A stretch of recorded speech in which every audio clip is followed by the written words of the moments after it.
Now that's interesting. This podcast is about the Georgia Tech Sam Nunn School of International Affairs. Its graduates, their careers, and how the Nunn School has helped to shape their future. Take a listen.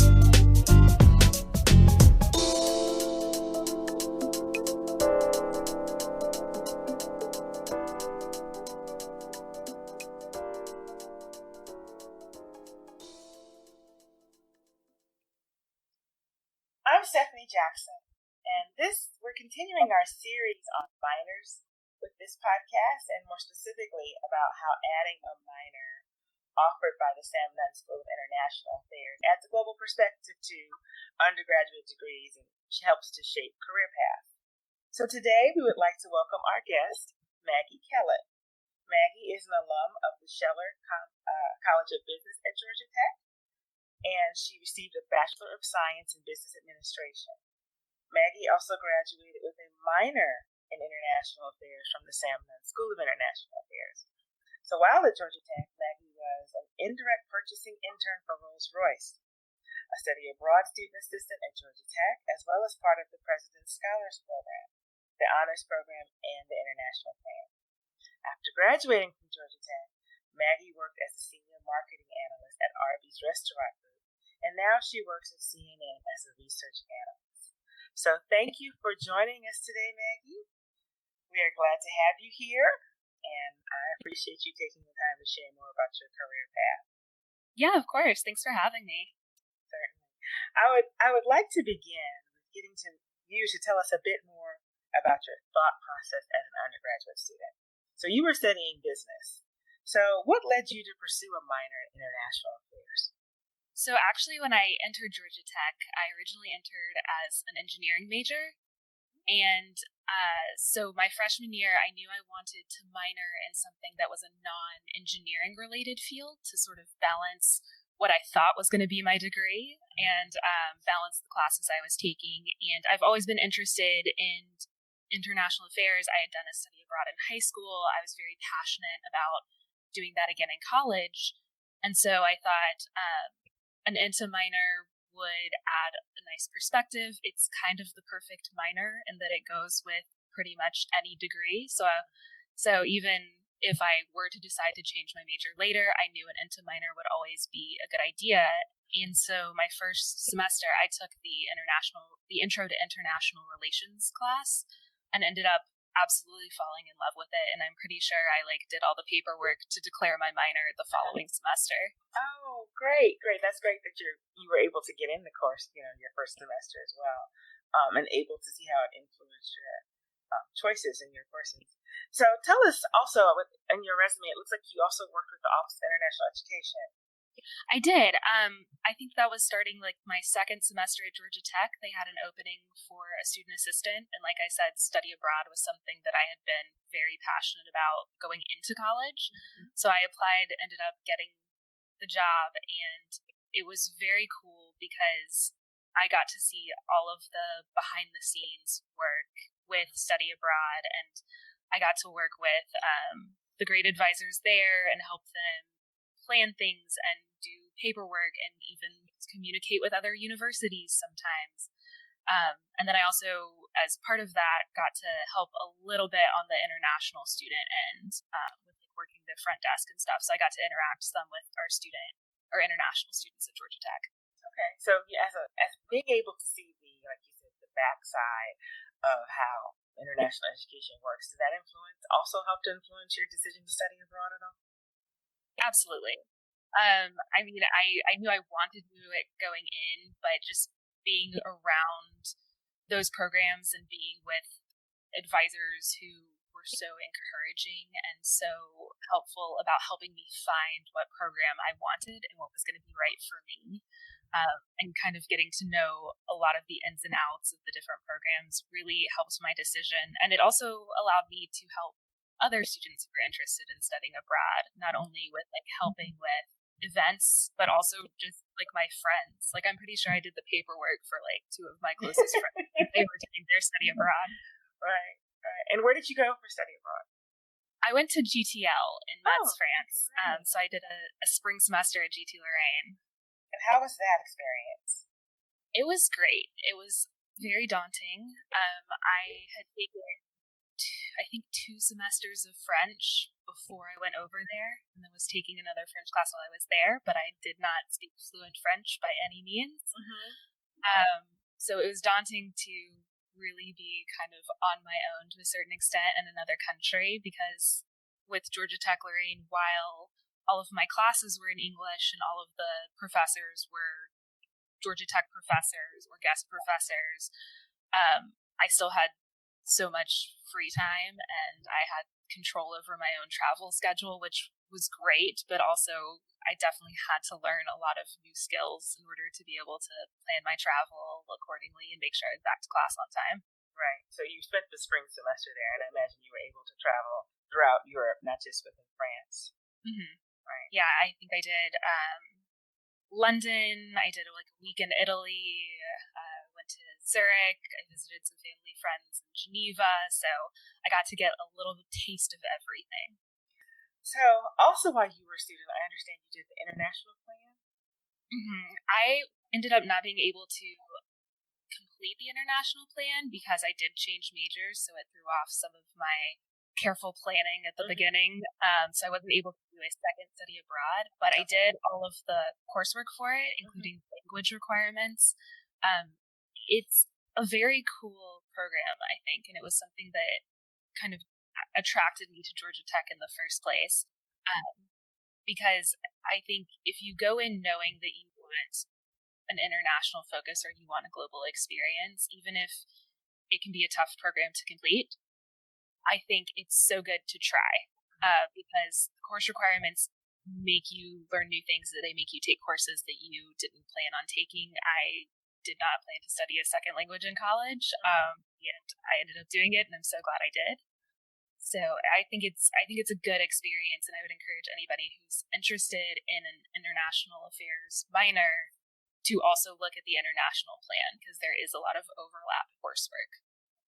So you've said a couple of things. One of them was that you came in as one major, and then you ended up wanting to balance your courses and took some additional courses, which led you to add the minor. But what led you to switch over to business? Well, originally I was an aerospace engineering student because I liked math.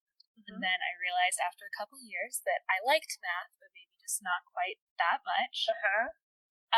And so when I was thinking about what major I wanted to switch to, I knew I wanted to go with non-engineering. And then I also was working on my INTA minor. So I was like, well, what also is going to go really well with this minor?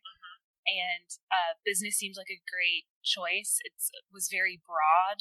I ended up going with the marketing concentration, but it allowed me to have kind of an analytical focus, but not be so in the weeds on just like pure mathematics. Okay. And so in pursuing the business degree and the international affairs minor, did you see linkages between the two disciplines? Oh, absolutely. I mean, everything now is so interconnected, especially in the business world. So having classes that were teaching me to think at a global level with my minor gave me a perspective and skills that I could take into courses for my major, and vice versa to some extent. It was really fun to be able to be, talking about a case study with my classmates in a marketing class, and then be able to reference something that we had talked about in an INTA class, because it was pertinent to what was happening in the case study, and it just gave me more perspective, and it allowed me to sort of connect the dots in ways that maybe people who weren't also taking INTA classes weren't able to do. Right. And so from these experiences, you moved into working with Arby's? Okay. Tell us about that. And how was there any international aspects to any of that work, or did you find that any of the classwork or the coursework that you took in international affairs was something that you utilized in any of that work?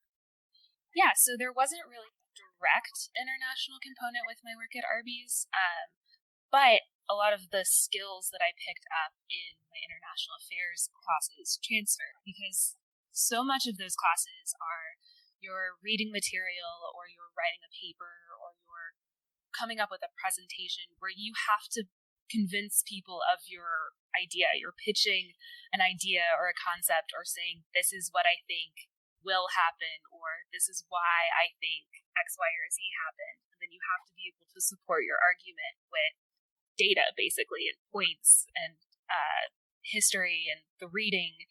And that was a lot of my job at Arby's, and it's a lot of my job at CNN too, where I'm looking at data and then I have to tell a story and I have to convince people of my conclusions. So knowing how to look at something and say, okay, this is what I think it is, and this is why I think it is, in a concise and clear manner was very helpful. And then there's also a component to international affairs and international relations where there's not necessarily a right answer, there's just better and worse answers. There's kind of this nebulous gray area, which I find really interesting. And that's very much the case in like marketing or what I currently do with like estimating, where you're taking your best guess based on what you know, what you've studied, what you've researched. Okay. So tell us, let's get into a little bit more detail about your current role. So you're a research analyst, and tell us what that means at CNN. So my role mostly centers around rating analysis and estimation for linear television, which is anything that has touched like a traditional TV screen, and then also video on demand, in order to help make programming and scheduling decisions. I work a lot with original series and films, so anytime there's a new original series, I get to go in and analyze it and, present to people how it performed. Were there things that I think we can improve? Are there things that maybe we would want to think about or consider the next time we aired that show? And then also answering questions from our scheduling team about, should something air it before or after a certain program or at a certain time slot? So how does your work at CNN differ in any way from some of the job you had at Arby's or any of your internships previously? It's definitely the most fast-paced job I've ever worked. The news cycle is very, very fast. Yeah. So it's never boring. And then I think to a certain extent, there's just more factors. So part of my job is estimating what we think future ratings are going to be. And so much of that is looking at what's going on, not only in the US, but also abroad, and saying how we think that might affect the television landscape and how that might affect CNN in the future, and do we think it's going to have a positive or negative impact on our ratings? So the scope is definitely broader than any of my previous jobs, and the pace is definitely faster. Right. So what made you pursue, I guess, an opportunity at CNN? What drew you to work there? Well, I'd gotten to a point in my career at Arby's where I felt a little stagnant. I felt like I wasn't really learning a ton of new stuff. Yeah. And I've always had an affinity for Warner Media. I mean, there's a campus right next to the Georgia Tech campus. Right. And I was looking to see what positions were open there. And there was the CNN research analyst role. And when I was reading the description, I was like, well, that sounds exciting. And I thought it would be a challenge, and it would be something that would allow me to use skills that maybe I wasn't using as much at Arby's. And so I ended up applying, and after interviewing with the team, I was like, this is a good fit. Good.